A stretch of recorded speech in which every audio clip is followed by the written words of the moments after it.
Recently down in Antarctica, we have discovered a lot of different imagery, some of which resembles greatly serpents.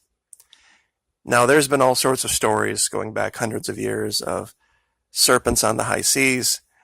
I want to share an image with you from a video, a couple videos back. And looking at this, especially when you zoom in on the head over here to the right, you can clearly see the eye.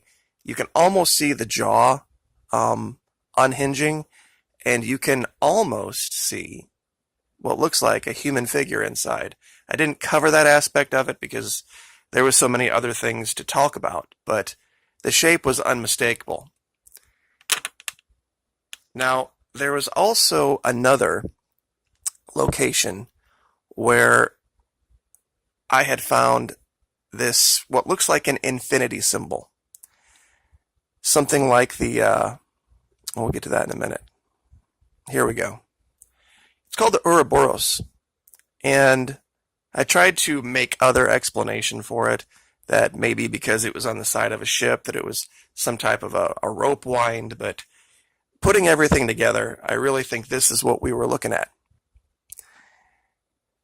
Now, I'm going to take you guys down a road here that's going to be a little bit disturbing, and it has to do with the root of language and how things are named. In Latin-based languages, Spanish, French, Italian, you have this concept of different ways of saying I am, the state of being. This is the Spanish version. Ser means to be, in the sense that you are introducing yourself. It's personal identification, as in the conjugation yo soy whoever. Now, the second verb, estar, is not identifying self, it's identifying a temporary state, like say you're being ready for a date or something. You'd say yo estoy listo. Okay, different meaning. And then down at the bottom you have the verb tener, which really means to have, but let's say you're hungry. To say I am hungry in Spanish, you'd say yo tengo hambre. So anyway, point being, the verb ser means to be in the sense of personal identification. Now, the word pent means 5 in the Latin. So, ser, pent, put together, comes to I am, identifying of 5. Now, that's a very strange way to look at that. But when you look at what we're looking at and you tie in these pentagon locations with the serpents, a word that literally means I am of 5, I'm going to show you something now that is going to confirm this.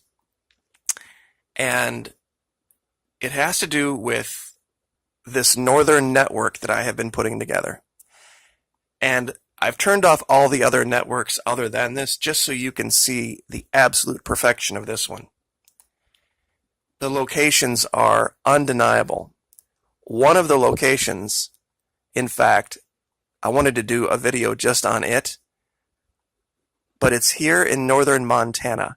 You see, I got all of these other locations, and they were all pointing at this, and I'm like, what in the world is out in the middle of northern Montana? Well, there is this strange little house,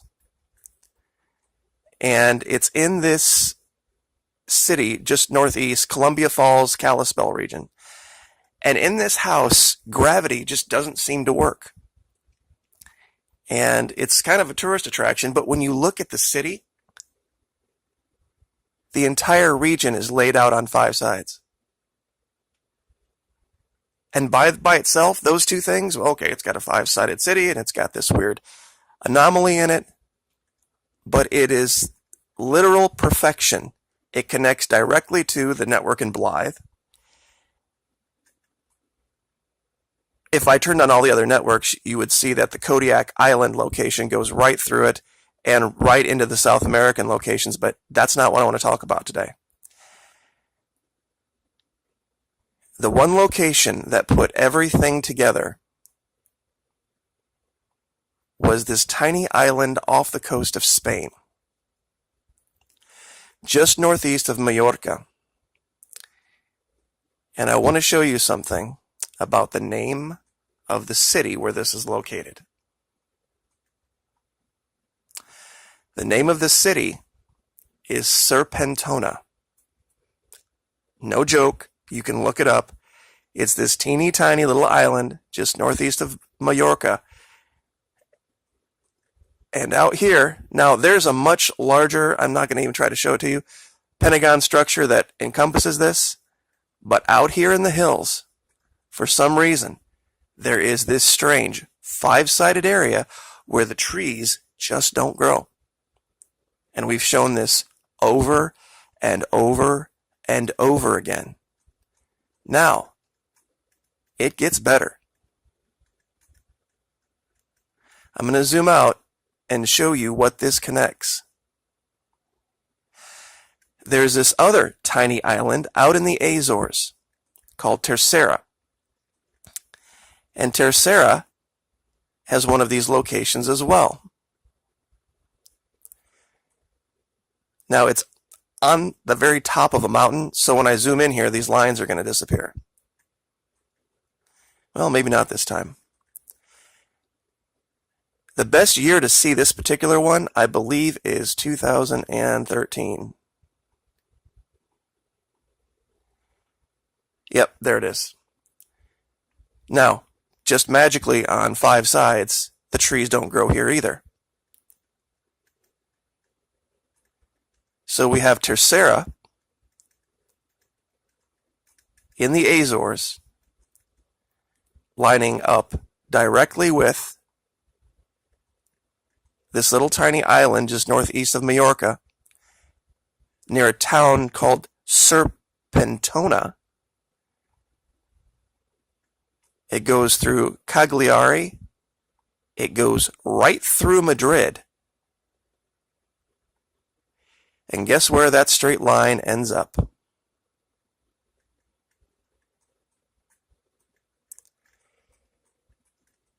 Right here at the Temple Mount.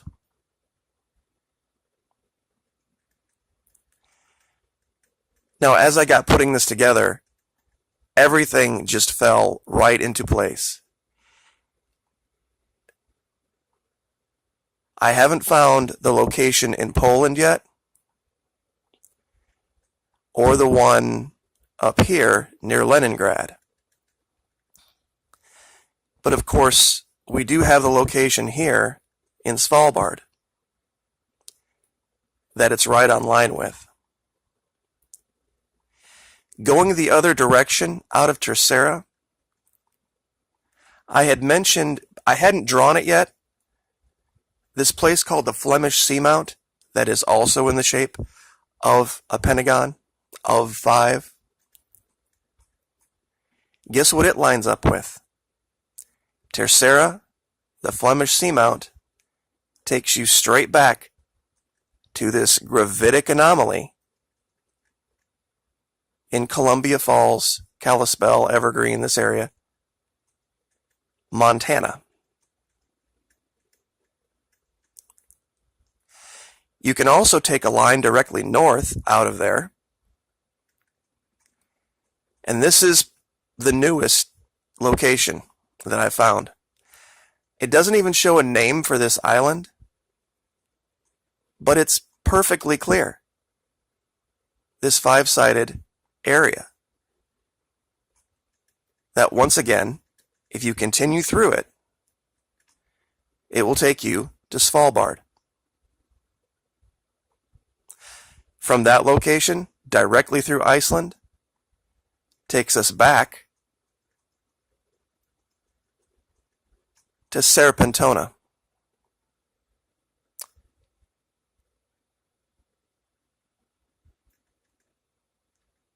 I just had to, when I put this particular network together, sit and stare at it for a while. I had mentioned in another video, all roads lead to Iceland. They do. They absolutely do.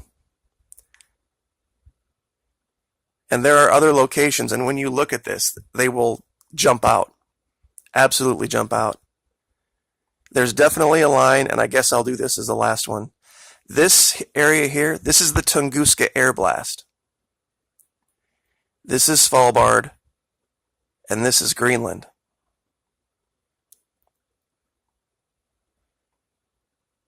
There's going to be another location, and it's going to be more than likely, because if you take Tunguska, and this ends up all the way over here at the Temple Mount, somewhere along this line, and I'm guessing it's going to be in this area of West Kazakhstan.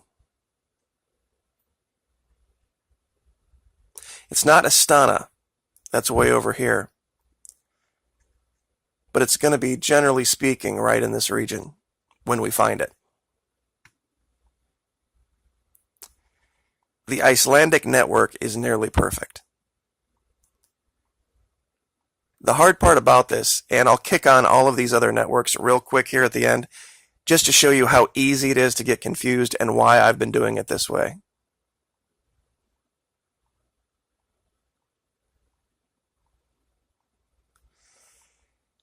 If you kick on all the networks, this is what it looks like. It's just a mess of spaghetti. The two that are the most perfect, though, right now are the African one and the Icelandic one, and so many of their locations line up with other locations and other networks. You also get the idea of what's going on in DC. You really do. Because there's a line from the Yucatan into the Icelandic network that goes really close to it. Really close. And this thing with the Yucatan pentagon, there was a major impact event here. The one that killed the dinosaurs. That could have knocked this network, this piece of land, off just enough. Because there's a lot of places that are like that, where it's just off a little tiny bit. The island of Patmos is one of them. Like, for example, right here at the Temple Mount, coming from Djibouti,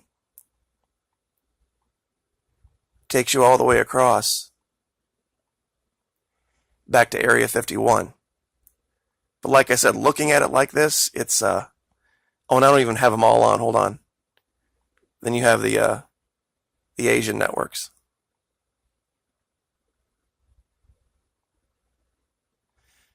I'm going to turn these all back off just so I can show you this again.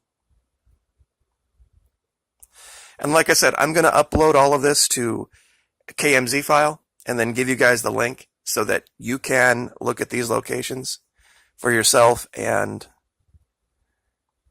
you just, I mean, when I saw, honestly, that one of these locations was at an island near a city named Serpentona, and then it dawned on me what the verb ser meant, what the word pent meant, to be five, to be of five. Given all the connections to the Stargate network in Antarctica, I think it makes perfect sense now. Anyway, I will leave that there. Thank you guys so much for your support. Like, share, subscribe. We'll see you next time.